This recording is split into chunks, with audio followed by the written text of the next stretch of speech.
Has the situation changed? Because we're all keeping our fingers crossed for some good news. We're waiting, of course, impatiently for our heroes to return home. Well, Akshita, at the moment, it's actually intensified from that last report that I sent across about an hour ago. In fact, at that moment, I could walk across to the beach and film that. Now we've been advised to stay indoors, which is why, I'm having to come live from right outside my hotel room. Just moments ago, the tin roof of the porch of our hotel actually came off because of those gushing winds that we are seeing at the moment. So the wind is not constant. You will have bursts of very high breeze and wind coming through, and then you'll have periods of quiet for a few seconds. So it's shuttling between that at the moment. What we are being told, it's about 9 a.m. now in the morning here. What we are being told that because the hurricane hasn't really come on the island as such, it's actually kissed the island and is going past as we speak, and it's going to take about 3-4 hours for it to move further into St. Vincent as well as Grenada. What we are being told is that probably post 12, things might just open up. As of now, the water supply has been cut. There is no water. We do have power, but the power has been, coming and going. They have a power backup here in the hotel.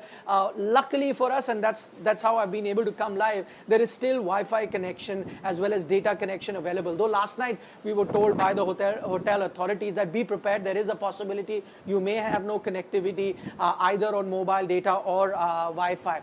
The Indian team hotel is not too far away. In fact, it's just down the road, just about a 5-minute walk from here. But right now, because you cannot communicate, but it's going to be a similar situation that is going to be witnessed there. I know I went to the hotel last evening before we were asked to stay indoors, and each player was advised to be in their room. In fact, all the restaurants within the property were shut down, and they were told that you will not even get room service. So you have to stock up on a lot of things. But the good news is that they're saying post 12 noon, things might open up. Then they'll try and clear the airport. So nothing before the next 24 hours can you really see the charter plane come in and then take the Indian team. So I think for another day, they'll have to be on this island.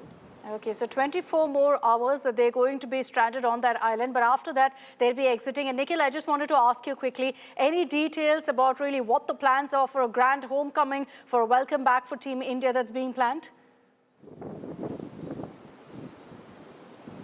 Well, not yet. In fact, we did meet, the media did meet the BCCI Secretary Jay Shah. He's also here. In fact, they are the ones who were organizing the charter flight out of Barbados for the Indian team. Remember earlier, they were booked on an Emirates flight to fly from here to New York, and then from New York back to their respective cities. But right now, when we spoke to him and asked him if any celebrations planned, they said, listen, this is still, I think what they're concentrating right now is to arrange for that flight to take the Indian team to Delhi. But of course, we believe they're going to Delhi directly because they're in all likelihood going to be meeting the Prime Minister there. We spoke about whether there will be an open bus parade, because we've seen it in the past when they won the T20 World Cup 2007. There was indeed an open bus parade, but there's no clarity as such. But I think those things are being looked at as we speak.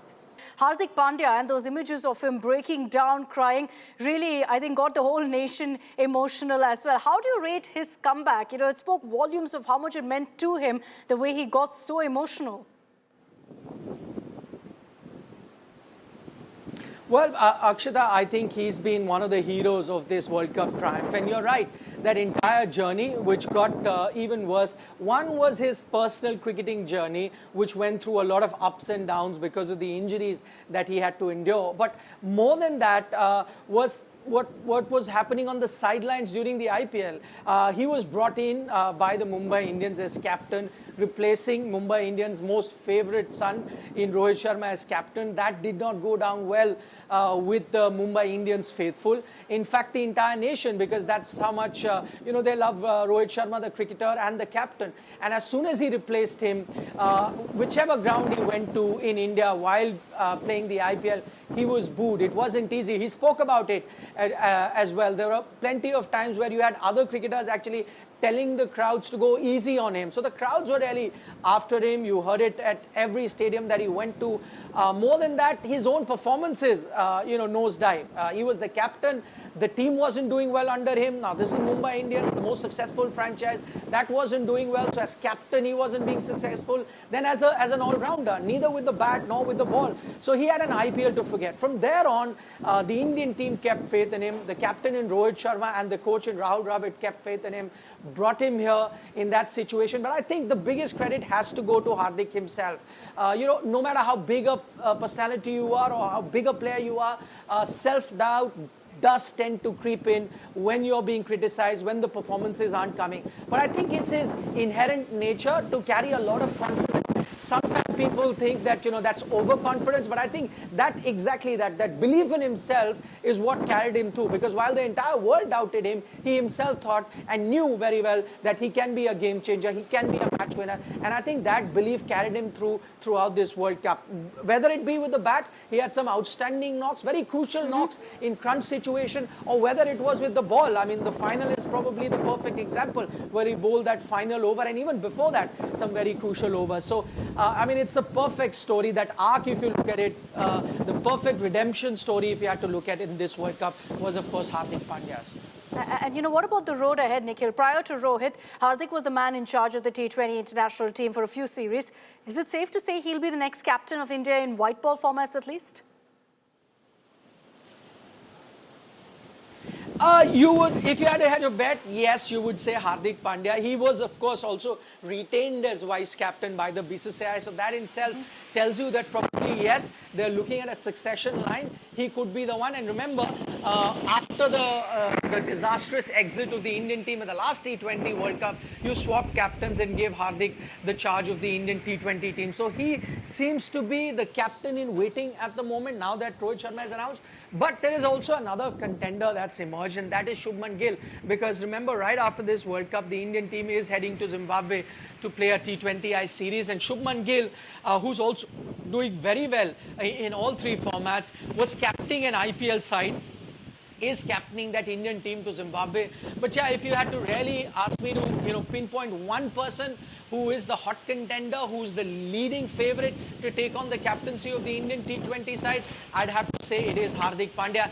And he has shown great results as captain. Let's not forget that in his first season as captain in the IPL, he took the Gujarat team to the title. The next season took that same team, not made up of too many superstars, to the final of the IPL. Did not have a great IPL, but even with the Indian team, that 10-month period where he was captaining when Rohit Sharma wasn't playing T20 cricket, the Indian team did have some very good results. So I think there is enough sample size to visit, to consider while appointing the next captain, and I think Hardik Pandya is the hot favorite.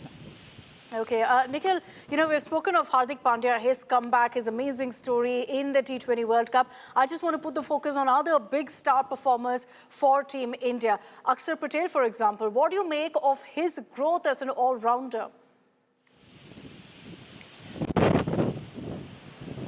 Well, Akshita, I'll tell you what, I don't think too many people were convinced when the Indian team started this campaign playing two left-arm spinners in Ravindra Jadeja, Akshar Patel. There were murmurs within Indian cricketing circles that Akshar Patel had reached a stage where he could actually be played in the 11 ahead of Ravindra Jadeja. But would the Indian team be ready to risk that? Would they be ready to bench someone as big a match winner in Ravindra Jadeja, as senior a player in Ravindra Jadeja? Probably not. So that left the Indian team with a very tough call to make. Either to not have Akshar Patel in the 11 for the sake of having a senior pro in Ravindra Jadeja, or to play both Akshar and Jadeja together. And they went with the latter, which at that time did seem like a decision that wasn't really smart, because many said that that would make the Indian attack one dimension. But both the left-arm spinners did very well, but Hardik actually outshone someone like Ravindra Jadeja, who is the senior pro. He had a very, very good World Cup, not only with the ball, but with the bat more importantly. Exactly. The final was the perfect example. And it's not just the final. You look at a few other games when he came in at number 6, number 7, and got you those crucial 12 runs, the crucial 15 runs at a 200 strike rate, which then proved to be the difference between winning and losing. And then look at the final, the biggest stage of them all. The Indian team are struggling at 35 for 3, and you think now they're going to be sending an experienced batter like Hardik Pandya to ensure that there are no more hiccups in the Indian batting. But guess what do? They send an Akshar Patel, and he plays an innings to remember. While Virat Kohli is consolidating from one end, he chooses to be the aggressor while also playing sensible cricket. Those 47 are worth their weight in gold, the one that Akshar Patel got in the final. And if you follow the IPL, you would have known and you wouldn't have been surprised with this kind of a performance from Akshar Patel, because the signs were there. He plays for the Delhi team in the IPL, and quite often the Delhi team in the last 2-3 years have sent him up the order at number 4, at number 5 when the situation is demanded, and he's come up with the goods. And I think that is something that the Indian team management considered. That is something Rohit Sharma considered. Sent him at number 4, a master stroke, I must say, in the final, and he came good for the team.